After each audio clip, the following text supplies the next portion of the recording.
Beh, noi sappiamo che i mercati, tutti, compreso quello immobiliare, sono in continua evoluzione. Non è permesso avere pause.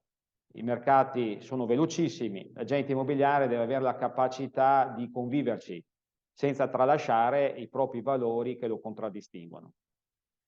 Ovviamente la base della piramide è sempre fondata su onestà, alta preparazione professionale e correttezza deontologica. Di fatto, in un mondo in cui la società ha subito molte trasformazioni, non può venir meno mantenere la propria autorevolezza e riconoscibilità.